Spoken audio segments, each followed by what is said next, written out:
मी तुम्हाला आज द्राक्षांचा ज्यूस बनवून दाखवणार आहे. तर त्यासाठी मी द्राक्ष घेतलेत धुवून आणि तो एका वाटीमध्ये मी थोडी साखर घेतली आहे आणि इथे थोडा काला नमक घेतला आहे वाटीमध्ये आणि थोडा पाणी घेतलं आहे एका ग्लासमध्ये.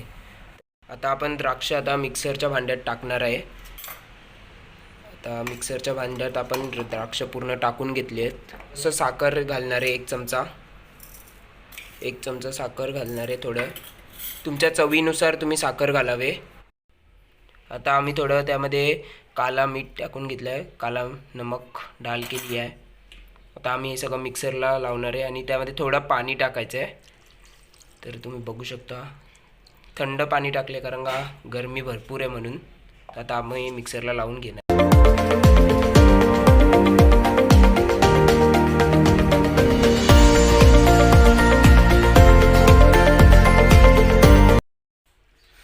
तुम्ही आता बघू शकता आम्ही ते मिक्सरमधून काढून घेतलं आहे आणि एका भांड्यामध्ये ते गाळणीमध्ये टाकून सगळं मिक्स करून त्याचं ज्यूस काढायचं आहे आणि मग त्याच्यानंतरला ते एका ग्लासमध्ये तुम्ही देऊन. आता बघू शकता आम्ही एका ग्लासमध्ये ते घेतलेलं आहे आणि आता आम्ही त्याला थोडीफार सजावट करणार आहे.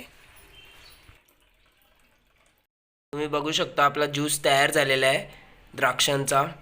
एकदम मस्त झालेला आहे आणि कोणीही बनवू शकतो, म्हणजे छोटी मुलं वगैरे सगळे बनवू शकतात. एकदम सोपी रेसिपी आहे. आणि अजूनपर्यंत तुम्ही चॅनलला सबस्क्राईब नसेल केलं तर सबस्क्राईब करून केला नसेल तर लाईक करा आणि बनवून बघा कसं वाटतंय आणि कमेंट बॉक्समध्ये सांगा कसा वाटला व्हिडिओ.